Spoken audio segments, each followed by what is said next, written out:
अस्सलामुअलैकुम student, this is Abid Kazmi और इस वीडियो में हम देखेंगे कि एसोसिएटिव प्रॉपर्टीज़ ऑफ सेट्स क्या होती हैं और उनको किस तरीके से प्रूफ किया जाता है। तो वीडियो को स्टार्ट करते हैं।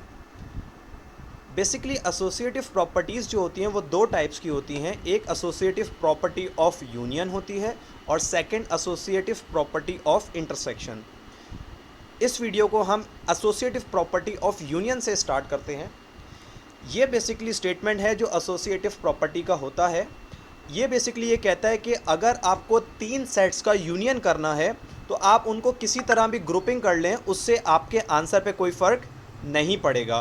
फॉर एग्जांपल, अगर आप ए यूनियन बी पहले फाइंड करते हैं और उसका जो आंसर आता है उसका यूनियन आप सी के साथ करते हैं। आपने पहले एक ऐसे काम किया और सेकेंडली आपने कैसे काम किया कि आपने सेकेंड स्टेप में बी यूनियन सी पहले फाइंड किया और उसका जो आंसर आया उसका यूनियन आपने ए के साथ किया।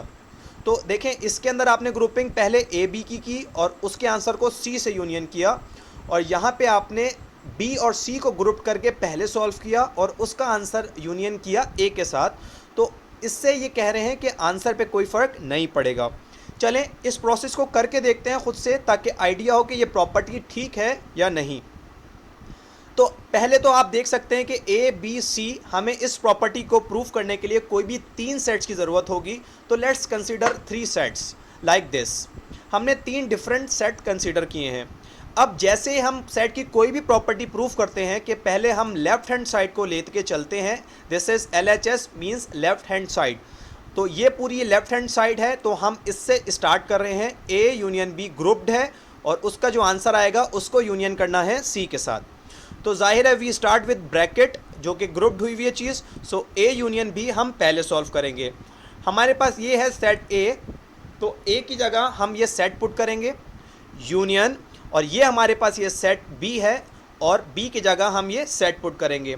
Now we need to find A union B, this is okay, and now we need to find the union of these two sets. और आपको पता है कि यूनियन में हमें दोनों सेट्स के एलिमेंट्स को कंबाइन करके लिखना होता है, तो हम दोनों सेट्स के एलिमेंट को कंबाइन करके लिख देते हैं।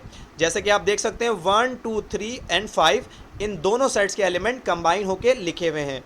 इन केस अगर आपको कोई कन्फ्यूजन है कि यूनियन कैसे फाइंड करते हैं, तो मैंने यूनियन ऑफ इंटरसेक्शन पे अलग वीडियो बनाई हुई है और उसका लिंक आपको यहाँ पे दिया है, और वही लिंक आपकी डिस्क्रिप्शन में भी आपको मिल जाएगा इस वीडियो की। तो अगर आपको कन्फ्यूजन है यूनियन के हवाले से तो पहले उस वीडियो को देख लें और फिर इस वीडियो को आगे कंटिन्यू कीजिएगा। बहरहाल हम आगे कंटिन्यू करते हैं। हमने ए यूनियन बी फाइंड कर लिया जो कि बराबर है 1 2 3 एंड 5। आप कलर से देख सकते हैं, ब्रैकेट को मैंने ब्लू कलर से रखा था, तो ये ब्रैकेट का सेट है, सही है। अब हमने ब्रैकेट सॉल्व कर लिया। अब जो आंसर आया है उसको हमें यूनियन करना है सी के साथ, ठीक है। सो दिट हमने यहाँ पे इसको यूनियन करना है सी के साथ। तो हम ये ब्रैकेट के अंदर जो ए यूनियन बी लिखा है वो हम ऑलरेडी फाइंड कर चुके हैं, तो हम इसको डायरेक्टली पुट करेंगे। उसके बाद यूनियन, अब हमें सी के साथ यूनियन करना है, तो ये सी हमारे पास सेट गिवन था, हमने ये वैल्यू यहाँ पे पुट कर दी। अब हमें इन दोनों सेट्स का क्या करना है, यूनियन करना है। यूनियन मीन्स अगेन हम इन दोनों को कंबाइन करेंगे। तो अगर हम इन दोनों को कंबाइन करेंगे तो क्या आंसर आएगा, we can easily write this set like this. You can see that we have combined both the set of both of these sets 1 2 3 4 5 and 6. So now we have solved the left hand side of this property. Now it's time to start solving the right hand side of this property, which is this. Okay, in the right hand side we can see that B union C has grouped, then we will union that with A. So we are starting with the brackets B union C. Now we are putting the value, this is B and this is C. हमने B और C की values को put किया। अब हमें इन दोनों को union करना है। यूनियन हम देख चुके हैं कि कंबाइन करना होता है सेट्स को, तो हम इन दोनों के सेट्स के एलिमेंट्स को कंबाइन कर देते हैं। ये लीजिए, हमने इन दोनों सेट के एलिमेंट्स को कंबाइन कर दिया है, ठीक है। अब हमें क्या करना है, हमने ब्रैकेट को सॉल्व कर लिया, अब हमें ब्रैकेट के आंसर को यूनियन करना है ए के साथ, ठीक है। सो अगेन हम अब अपने अगले स्टेप की तरफ चलते हैं। हमें पहले ए चाहिए, ये है हमारे पास सेट ए, हमने इसकी वैल्यू पुट की, उसके बाद यूनियन और उसके बाद ये bracket which is already solved और ये उसका आंसर है, तो हमने यहीं से इसको डायरेक्टली पुट कर दिया, ठीक है, now we have A union B union C को हम ऑलरेडी सॉल्व कर चुके थे, वो हमने पुट किया। अब हमें इन दोनों सेट्स को यूनियन करना है, मतलब इन दोनों को कंबाइन करना होगा। ठीक है, so again we are combining these two set and you can easily combine them, you will get this set.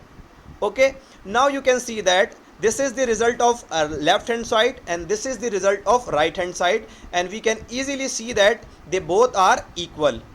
It means our LHS is equals to our RHS, और इसका मतलब है कि ये प्रॉपर्टी बिल्कुल ठीक है।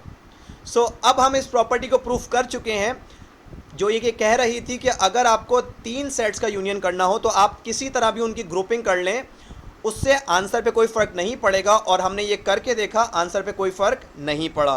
सो this is the property which is known an associative property of union. Okay, similarly we can solve the associative property of intersection. I am not solving this property. I would recommend you to pause this video right here and try to solve it yourself. What you do, just instead of using the symbol of union, you will use the symbol of intersection. Then follow the same practice, but instead of finding the unions, you have to find the intersections. Okay, so pause this video and try it yourself. Then I will show you the result. Okay, I hope you have solved this, and now it's time to match your result with my solution. I have solved this in front of you. Now you can see this is the associative property of intersection, and we have used this symbol of intersection instead of union. Okay, now this is the left hand side. You can see that we first found A intersection B, and in this intersection we need to find the common element. And if you don't know how intersection is found, I again have given you the link of intersection of set. From here you can watch this video, and the link of this video is also in the description below. Okay, so this is the intersection of A and B. Now we need to find the intersection with C. So we have put this and we have got this final answer. Similarly, we solve the right hand side. We started with B intersection C, which is 2. Then we find its intersection with A.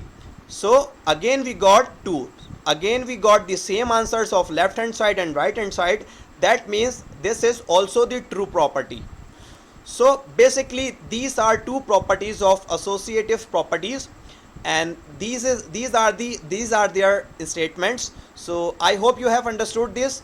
Please go and take any of 3 sets and try to prove these two properties yourself. Thank you so much.